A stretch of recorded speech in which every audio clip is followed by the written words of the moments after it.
Hello, welcome to legal Kuldeep. आज हम इस वीडियो के अंदर बात करने वाले हैं चैप्टर 11 ऑफ बीएनएस, जो कि बात करता है offences against the public tranquillity. Tranquillity का मतलब होता है एक पीस का सिस्टम, शांति व्यवस्था।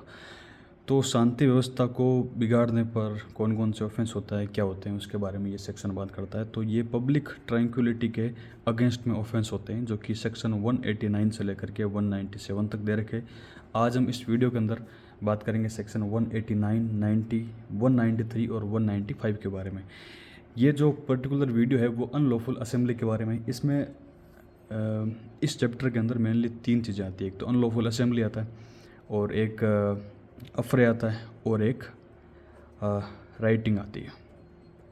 दंगे वगैरह करना। ठीक है, तो सबसे पहले हम अनलॉफुल असेंबली के बारे में बात करेंगे, और आगे आने वाले वीडियो के अंदर राइटिंग और अफरे के बारे में बात करते हैं। सबसे पहले बात करते हैं सेक्शन 189 के बारे में। सेक्शन 189 ये बात करता है कि अनलॉफुल असेंबली होता क्या है। तो सबसे पहले इसमें यह दे रखा है सब सेक्शन 1 में कि 5 या फिर 5 से ज़्यादा लोग, इसमें अनलॉफुल असेंबली में 5 या फिर 5 से मिनिमम 5 पर्सनस आर रिक्वायर्ड। 5 या 5 से ज़्यादा लोग इस कॉमन ऑब्जेक्ट के साथ में, और उनका कॉमन ऑब्जेक्ट ए से लेकर ई तक, इनमें से यदि कुछ भी हुआ तो वो अनलॉफुल असेंबली बन जाएगी। ठीक है, 5 या फिर 5 से ज़्यादा लोग हों और उनका कॉमन ऑब्जेक्ट इन पांचों में से कोई भी चीज़ एक करना, तो वो अनलॉफुल असेंबली बन जाएगी। तो सबसे पहले बात करते हैं इन 5 चीज़ों के बारे में। ओवर ओ करना। ओवर ओ का सिंपल मीनिंग होता है कि किसी को आतंकित करना, किसी पर्सन में डर डालना, भय डालना। किसके द्वारा? या तो क्रिमिनल फोर्स से या फिर सिर्फ क्रिमिनल फोर्स दिखा करके, मतलब असोल्ट से। ठीक है, या तो क्रिमिनल फोर्स से या फिर सिर्फ क्रिमिनल फोर्स का शो कर करके, या तो सेंट्रल गवर्नमेंट को ओवरओ करना, या तो स्टेट गवर्नमेंट को ओवरओ करना, या फिर पार्लियामेंट को ओवरओ करना, या फिर स्टेट जो भी लेजिस्लेचर है, मतलब जो विधानसभा है उनको, या कोई भी पब्लिक सर्वेंट जब वो अपनी एक्सरसाइज कर रहा हो लॉफुल पावर को। ठीक है, तो इसमें 5 है: central government, state government, parliament, legislature state के, और पब्लिक सर्वेंट जब अपने कोई वो लॉफुल एक्सरसाइज कर रहा है अपनी पावर को, उसको ओवरओ करना। या फिर रजिस्ट करना, मतलब बाधा बनना। एग्जीक्यूशन ऑफ लॉ, कोई लॉ का एग्जीक्यूशन हो रहा है उसमें, या फिर कोई लीगल प्रोसेस हो रही है। मान लो कोई किसी पर्सन को कोई लीगल प्रोसेस है, मान लो कि पब्लिक सर्वेंट है, मिलकर के कोई अपना एक काम कर रहे हैं, सेक्शन 144 लगा रहे हैं, तो आप उसका विरोध कर रहे हो, रजिस्ट कर रहे हो। ठीक है, अनलॉफुल असेंबली 5 या 5 से ज़्यादा लोग मिल रहे हैं, और वो कॉमन ऑब्जेक्ट है कि वो कोई सेक्शन 140 जो है 144 लगता है डिस्ट्रिक्ट के अंदर, तो उसको रोकना। मतलब किसी भी तरीके से कोई भी यदि लीगल प्रोसेस हो रही है तो उसको रोकना, या फिर एग्जीक्यूशन ऑफ लॉ हो रही है उसको बाधा बनना उसमें। या सी बात करता है मिसचीफ करना, या फिर क्रिमिनल फोर्स करना, या अदर ऑफेंस, कोई भी ऑफेंस करना। मिसचीफ और क्रिमिनल फोर्स यहाँ पे स्पेसिफिकली मेंशन कर दिए हैं, बाकी और भी ऑफेंस हो सकते हैं, जैसे कि थेफ्ट करना, मर्डर करना, वो सारे ऑफेंस भी इसके अंदर आ जाएंगे। ठीक है, या फिर क्रिमिनल फोर्स, या फिर क्रिमिनल फोर्स का सिर्फ क्रिमिनल फोर्स को दिखा करके ऑब्टेन पोजीशन ऑफ प्रॉपर्टी, किसी की प्रॉपर्टी को अपने पोजीशन में लेना। या फिर डिप्राइव करना किसी पर्सन को कि वो राइट टू वे, कहीं से किसी पर्सन के जाने का अधिकार है तो उसको वहाँ से जाने नहीं देना। या डिप्राइव करना उसको यूज़ ऑफ वाटर से, किसी पर्सन को कोई पानी का यूज़ करने का अधिकार है तो उसको उसका यूज़ करने नहीं देना। या अदर इनकॉर्पोरियल राइट 2 तरीके के हो सकते हैं, एक तो इनकॉर्पोरियल और कॉर्पोरियल। कॉर्पोरियल में क्या होता है, कोई भी राइट होता है वो किसी ऐसी चीज़ के ऊपर होता है, जैसे कि कोई प्रॉपर्टी हो गया, कोई मकान हो गया, जिसको हम छू सकते हैं। ठीक है, इनकॉर्पोरियल मतलब जैसे पेटेंट का राइट हो गया, या कोई कॉपीराइट का राइट हो गया, है ना, या फिर कहीं से जाने का राइट हो गया, या फिर किसी पर्सन के पास में प्रॉपर्टी है और उस प्रॉपर्टी के ऊपर उसको उस प्रॉपर्टी के एंजॉयमेंट का राइट है, तो वो सारे राइट से किसी पर्सन को डिप्राइव करना, तो वो भी इसके अंदर आता है। और ई बात करता है या तो क्रिमिनल फोर्स का यूज़ करना, या फिर सिर्फ क्रिमिनल फोर्स को दिखाना, ताकि किसी पर्सन को कंपेल किया जा सके कि टू डू कोई भी ऐसा काम करना जिसके लिए वो नॉट लीगली बाउंड, जिसके लिए वो लीगली बाउंड नहीं है। या फिर कुछ चीज़ को ओमिट करना, मतलब कोई काम नहीं करना जिसके लिए वो लीगली बाउंड है। ठीक है, जैसे एक पर्सन है वो किसी के साथ भी बिजनेस कर सकता है। ठीक है, या फिर कोई पर्सन है जिसके सामने कोई ऑफेंस वगैरह हुआ है, ठीक है, तो वो उसकी सूचना देने के लिए जा रहा है, तो वो लीगली किसी ऑफेंस की पनिशमेंट की सूचना देना, मान लो लीगली बाउंड वो नहीं है, उसकी मॉरल ड्यूटी है, वो दे भी सकता है नहीं भी दे सकता है, तो उस कंडीशन में वो इस अनलॉफुल असेंबली के पर्पज से नहीं आएगा। मान लो कोई पर्सन है जो कि लीगली बाउंड है कोई भी काम करने के लिए, फॉर एग्जांपल जैसे कि कोई पर्सन है, उसके घर में यदि कोई अनलॉफुल असेंबली हो रही है, या फिर कोई पर्सन जो दंगा करने वाले हैं जिनको हायर किया गया है, तो वो उसके घर में यदि मीटिंग वगैरह करते हैं तो उसके वो लीगली बाउंड है कि वो किसी पर्सन को पुलिस वगैरह को सूचना दे, तो उस पर्सन को ओमिट करवाना कि ये तो सूचना मत देना, ठीक है। तो कोई भी काम करने के लिए बोलना जो कि लीगली बाउंड नहीं है वो पर्सन करने के लिए, या फिर किसी काम को नहीं करने के लिए जिसके लिए वो लीगली बाउंड है, तो इन पांचों में से कोई भी काम करवाना, ये कॉमन ऑब्जेक्ट होता है उन 5 या फिर 5 से ज़्यादा लोगों का। तो 5 या 5 से ज़्यादा लोग हैं और उनका कॉमन ऑब्जेक्ट इस ए से लेकर ई तक का बीच का कोई सा भी है तो वो अनलॉफुल असेंबली माना जाएगा।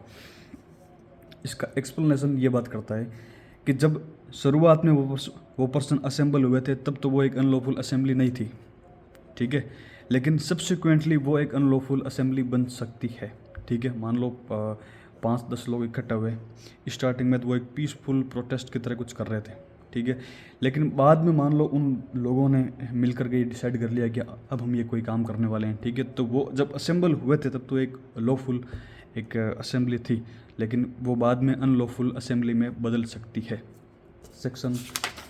189 के सब सेक्शन 1 जो कि अनलॉफुल असेंबली को डिफाइन करता है वो कंप्लीट हो गया है। अब बात करते हैं इसके सब सेक्शन 2 के बारे में।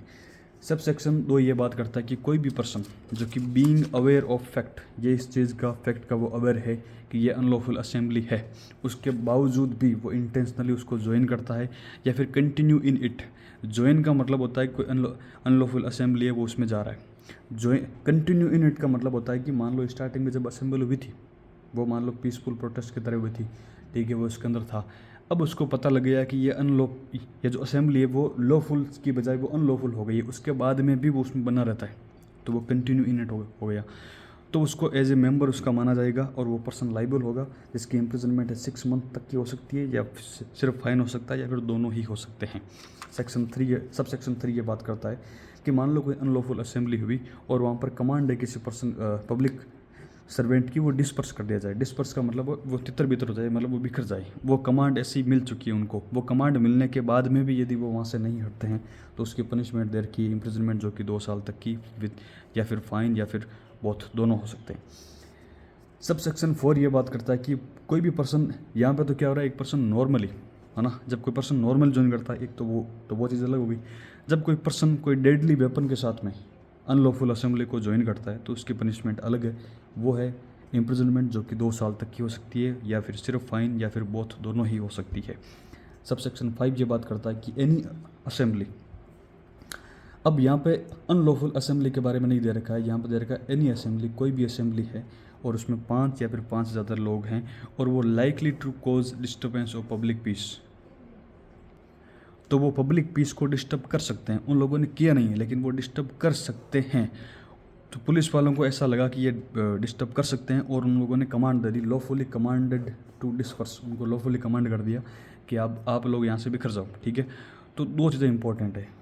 ऐसा लगना चाहिए कि likely to cause disturbance of public peace और लॉफुली कमांड टू डिस्पर्स उनको मिल चुकी, इसके बावजूद भी वो यदि वहाँ पर रहते हैं तो उसको बोलते हैं इम्प्रिजनमेंट जो कि 6 मंथ तक की हो सकती है या फाइन, और ये बोथ दोनों हो सकते हैं। अब इसका एक्सप्लेनेशन ये बात करता है कि ये जो अनलॉफुल ये जो एनी असेंबली है, यदि वो अनलॉफुल असेंबली हुई तो वो सब सेक्शन 3 के अंदर पनिश होगी। जैसे कि सब सेक्शन 3 में ये दे रखा है कि कमांड ऑफ डिस्पर्स मिल चुका है अनलॉफुल असेंबली को, फिर भी नहीं होते हैं तो वो यहाँ पर पनिशमेंट होगी। और मान लो कोई भी जो है एनी असेंबली है और वो अनलॉफुल असेंबली नहीं है, ठीक है, वो पीसफुल पर्पज से हैं, उनका कोई भी ऑब्जेक्ट वगैरह नहीं है ऐसा कुछ करने का, ठीक, कॉमन ऑब्जेक्ट नहीं है ऐसा कुछ करने का, लेकिन पुलिस वालों को लग रहा है कि ऐसा कुछ हो सकता है और उनको कमांड देते हैं कि यहाँ से डिस्पर्स हो जाओ, लेकिन फिर भी वो वहाँ से नहीं होते हैं, भले ही वो उनका ऑब्जेक्टिव ऐसा नहीं होगा, लेकिन यदि पुलिस वालों को लगता है और उन्होंने यदि डिस्पर्स वगैरह का ऑर्डर दे दिया है तो उसके लिए पनिशमेंट दे रखी है 6 मंथ फाइन या फिर फाइन या फिर दोनों। सब सेक्शन 6 ये बात करता है कि ये तो ठीक है भाई अनलॉफुल असेंबली है, ठीक है, सब लोग इकट्ठा, मतलब 5-10 लोग इकट्ठा हुए, उनका मोटिव उनका जो कॉमन ऑब्जेक्ट है वो इस चीज़ करने का, पर ऐसा भी होता है कि कभी लोग क्या करते हैं, बाहर से हायर करते हैं कोई भी मतलब जैसे दंगा वगैरह करवाने के लिए, है ना, तो उनको लोगों को वहाँ पर हायर किया जाता है। तो हायरिंग उनको भाड़े पर लाना, तो इनके लिए अलग पनिशमेंट दे रखी है, ठीक है। तो इसमें यह दे रखा है कि कोई भी पर्सन है, किसी को हायर करता है या किसी को एम्प्लॉय करता है, रोज़गार देता है उससे कि भाई तुम जब भी बुलाऊँ तो आ जाए घर, जब भी कभी दंगा वगैरह होता है तो, ठीक है। या फिर उसमें इंगेज करवाता है, किसी पर्सन को ज्वाइन करवाता है, और तो वो पर्सन, तो जो पर्सन, मान लो एक पर्सन है, ठीक है, वो खुद तो उस अनलॉफुल असेंबली में पार्ट नहीं ले रहा है, लेकिन उसका काम है कि वो हायर करता है ऐसे लोगों को जो इसमें काम करते हैं अनलॉफुल असेंबली में, या उनको एम्प्लॉय किया जाता है उस अनलॉफुल असेंबली में। तो उसका सिर्फ यदि काम है उसमें हायर करना अनलॉफुल असेंबली को, तो उसको भी इस तरीके से पनिशमेंट दिया जाएगा जैसे कि वो उस अनलॉफुल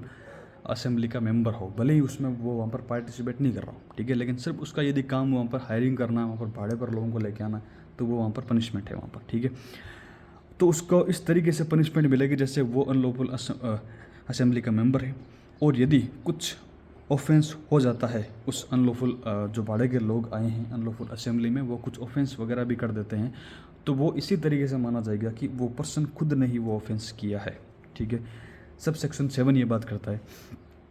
कि ये हार्बर करता है। हार्बर का मतलब होता है किसी पर्सन को मान लो भाड़े पे किसी लोगों को बुलाया है, ठीक है। दंगा मान लो वो लोग अवेलेबल हो गए सुबह के 6 बजे, लेकिन दंगा करवाना दोपहर को 12 बजे, तो 6 घंटे तक मान लो उनको किसी घर में रख दिया, है ना, आपने अपने घर में रख दिया उनको रिसीव कर लिया, है ना, कि आप मेरे घर में आ जाओ, या फिर उनको असेंबल कर दिया कि जब तक ये दंगा नहीं करवाना है तब तक इनको मेरे घर में असेंबल, उनको अपने घर में रख दिया उनको, ठीक है। तो उनको हार्बर करना मतलब खाना वगैरह प्रोवाइड करना, उनको कुछ भी ट्रांसपोर्ट का मीडियम प्रोवाइड करना, उनको कुछ पैसे देना, या उनको क्लोथ वगैरह उनको अपने घर में रखना, ये हार्बर होता है, ठीक है। तो हार्बर करना, रिसीव करना, उनको असेंबल करना कोई भी हाउस या प्रेमाइसिस में जिस पर इसका कंट्रोल है, तो ये भी, और उसको पता है कि ये पर्सन है वो या तो हायर्ड है अनलॉक कोई भी ऐसा काम करने के लिए, या फिर वो अबाउट टू, कि मान लो पहले तो उनको बुला लिया, लेकिन अब इनको कुछ लेक्चर वगैरह देके उनको एक अनलॉफुल असेंबली में उनको हायर किया जाएगा, अबाउट टू हायर, तो वो पनिशेबल ऑफेंस होता है। वो पनिशेबल आपको हार्बर के लिए दिया जा रहा है, आपको रिसीव करने के लिए दिया जा रहा है, आपको असेंबल करवाने के लिए यहाँ पर पनिशमेंट दी जा रही है, जो कि है इम्प्रिजनमेंट, जो कि 6 महीने तक की हो सकती है, या फिर सिर्फ फाइन हो सकता है, या फिर दोनों भी हो सकते हैं। अब इसका सब सेक्शन 8 ये बात करता है कि कोई भी पर्सन जो कि, अब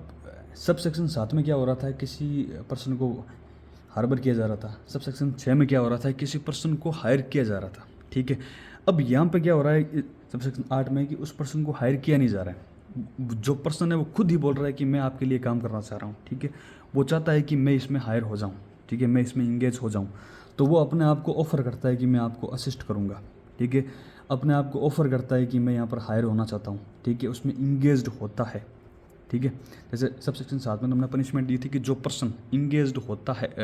करता है उनको, तो उसके लिए पनिशमेंट है। अब जो पर्सन इंगेज हो गया उसके लिए क्या पनिशमेंट है, उसके लिए यहाँ पर है कि जो पर्सन इंगेज होता है वहाँ पर, या फिर अपने आप को ऑफ़र करता है कि मैं इंगेज होना चाहता हूँ, या फिर वो अटेम्प्ट भी करता है कि मैं यहाँ पर हायर होना चाहता हूँ, तो यहाँ पर भी उसके लिए पनिशमेंट दे रखी है, ठीक है। वो अपने आप को वहाँ पर ऑफ़र करता है कि मैं इसमें हायर होना चाहता हूँ, तो वो इम्प्रिजनमेंट जो कि 6 मंथ तक की हो सकती है, या फिर सिर्फ फाइन, या फिर दोनों के साथ में वो पनिशेबल है ये ऑफेंस। सब सेक्शन 9 है, वो सब सेक्शन 8 का एक एग्रावेटेड फॉर्म है कि जब सब सेक्शन 8 में जो लोग हैं वो विदाउट किसी वेपन के इकट्ठा हो रहे हैं, है ना, ऑफर कर रहे हैं। सब सेक्शन 9 में क्या हो रहा है, ये पर्सन है ऑफर करता है अपने आप को with armed with deadly weapon, offer करता है, और वो ज्वाइन करता है उसको डेडली वेपन के साथ में, ठीक है, आर्म्ड विथ डेडली वेपन, तो उसके लिए पनिशमेंट बढ़ जाती है, जो कि 2 साल तक की हो सकती है, या फिर सिर्फ फाइन हो सकता है, या फिर दोनों ही हो सकते हैं। तो सेक्शन 189 कंप्लीट हो गया, जो कि कुछ पनिशमेंट के बारे में बात करता है, और अनलॉफुल असेंबली होता क्या है इसके बारे में बात करता है, ठीक है। अब बात करते हैं सब सेक्शन 190 के बारे में। सेक्शन 190 ये बोलता है कि कोई भी ऑफेंस कमिट होता है, ठीक है, अनलॉफुल ऑफेंस में, क्योंकि वहाँ पर देखो 5 दे रखे थे वहाँ पर पॉइंट, है ना, कि अनलॉफुल असेंबली और उनका कॉमन ऑब्जेक्ट है ये 5, ठीक है। उन लोगों ने वो काम कर दिया, ठीक है, तो ये ज़रूर नहीं कि उन लोगों ने वो काम करना ही ज़रूरी है। यदि उनका कॉमन ऑब्जेक्ट ये है और वो 5 अदर लोग हैं, तो वो अनलॉफुल असेंबली हो गई, भले उन लोगों ने अभी तक काम नहीं किया है, ठीक है।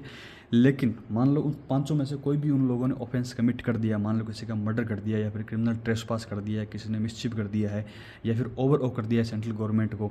या फिर मतलब कोई भी ऑफेंस कर दिया, किसी पर्सन को कंपेल कर दिया जो सामने वाला पर्सन वो लीगली बाउंड नहीं था, ठीक है। तो उन पाँचों में से कोई भी ऑफेंस कमिट कर दिया, वहाँ पर कोई भी ऑफेंस वहाँ पर कमिटेड हो गया है, और यदि वो किसी भी पर्सन के द्वारा होता है, यदि कोई एक मेंबर के द्वारा भी होता है या फिर 2 मेंबर के द्वारा भी होता है, किसी भी मेंबर के द्वारा होता है, तो वहाँ पर ईच पर्सन वहाँ पर लाइबल होंगे, ठीक है। या तो वो जो ऑफेंस वहाँ पर किया जा रहा है, या तो वो कॉमन ऑब्जेक्ट के परसुएंस में किया जा रहा है, या फिर इन प्रोसिक्यूशन ऑफ कॉमन ऑब्जेक्ट, उनको पता है कि जब हम इस कॉमन ऑब्जेक्ट को अचीव करने के लिए वहाँ पर जाएंगे तो ये वाला ऑफेंस भी वहाँ पर होगा, ठीक है। मान लो उनका था कि ये जो पर्टिकुलर एक बैंक है उसको लूटना है, ठीक है। तो उनको पता जो बाहर जो गार्ड खड़ा है उसको मारना पड़ेगा, तो ये इस प्रोसिक्यूशन ऑफ कॉमन ऑब्जेक्ट में उस गार्ड को मारना ज़रूरी है, ठीक है। तो वो भी उस दौरान उस कॉमन ऑब्जेक्ट के परसुएशन में कोई भी ऑफेंस कमिट होता है तो वहाँ पर ईच पर्सन लाइबल होगा। ज़रूरी नहीं है कि उन 5 या फिर 10 लोग जो भी वहाँ पर इकट्ठा थे उन सब लोगों ने उसको मारा हो, भले एक पर्सन ने भी उसको मारा है तो भी वहाँ पर वो ऑफेंस कमिट हो जाएगा और वो गिल्टी ऑफ दैट ऑफेंस, सारे के सारे लोग उस ऑफेंस के लिए गिल्टी हो जाएंगे। अब बात करते हैं सेक्शन 193 और 195 के बारे में। सेक्शन 193 में क्या है कि सिर्फ ये इस अनलॉफुल असेंबली के लिए नहीं बना हुआ, इसमें जो राइटिंग होता है, राइटिंग का ये मतलब होता है जब अनलॉफुल असेंबली कोई वायलेंस वगैरह करती है तो वो राइट में बदल जाता है, ठीक है। ये तो एक मैं जनरल आपको एक दे रहा हूँ, बाकी जब राइटिंग पढ़ेंगे तो उसके बाद में सेक्शन 193 को डिटेल में पढ़ेंगे। लेकिन ओवरव्यू के लिए बात करें तो कोई भी ओनर होता है किसी भी प्रॉपर्टी का, कोई मकान का, वो मकान का मालिक होता है, वो ओनर क्या करता है उसके घर में यदि कोई अनलॉफुल असेंबली हो रही है या फिर कोई राइटिंग वगैरह हो रहा है, ठीक है, और लोग वहाँ पर उस पर्पज़ के लिए उस घर में इकट्ठा हो गए हैं, तो उस ओनर की जिम्मेदारी बनती है कि या तो वो पुलिस वगैरह जो भी हैं, officer in charge of the nearest police station, उनको नोटिस दे, उसको इन्फॉर्म करें, या फिर जो भी एक रीजनेबल जो भी मेजर्स लेने होते हैं उन लोगों को बाहर निकालने के लिए, यदि वो नहीं लेता है तो वो पर्सन जो ओनर होता है वो लाइबल होता है और उसकी जो फाइन लगता है उसके ऊपर वो 1000 रुपये तक का लग सकता है। और सेक्शन 195 ये बात करता है कि जब कोई पब्लिक सर्वेंट है वो सप्रेसिंग या तो अनलॉफुल असेंबली को या तो हटा रहा है, या फिर वो कोई अफरे वगैरह हो रहा है, अफरे मतलब दो लोग जब लड़ते हैं और पब्लिक पीस वगैरह डिस्टर्ब होती है तो उसको अफरे बोलते हैं, या फिर कोई राइटिंग हो रहा है ना जो कि इस अनलॉफुल असेंबली में जब वायलेंस वगैरह होता है तो उसको ये बोलते हैं। जो तीनों में से किसी को दबाने के लिए, ठीक है, इनको हटाने के लिए वहाँ से, जब कोई पब्लिक सर्वेंट उनको सप्रेस करने के लिए कुछ अपनी लॉफुल ड्यूटी कर रहा है और वहाँ पर उस पब्लिक सर्वेंट को ऑब्स्ट्रक्ट किया जाता है, उसको बाधा पहुँचाई जाती है या फिर उस पर असोल्ट किया जाता है, तो उस कंडीशन में वो सेक्शन 195 में कवर होता है और उसके लिए पनिशमेंट दे रखी है जो कि 3 साल तक की हो सकती है, या फिर फाइन जो कि मिनिमम 25,000 रुपये का होगा, मैक्सिमम कितना भी हो सकता है, या फिर दोनों के साथ में भी पनिशमेंट उसको मिल सकती है। ये जो दोनों सेक्शन है, हम अफरे और राइटिंग जो भी है, इन दोनों सेक्शन को समझने के बाद में इनको डिटेल से डिस्कस करेंगे, लेकिन मैंने आपको यहाँ पर ओवरव्यू दे दिया है, ठीक है। तो थैंक यू। और आईपीसी के बारे में आपको यदि कोई सा भी वीडियो देखना है तो आप प्ले लिस्ट में जाकर के चेक कर सकते हैं और वहाँ पर कोई सा भी वीडियो देख सकते हैं। Thank you.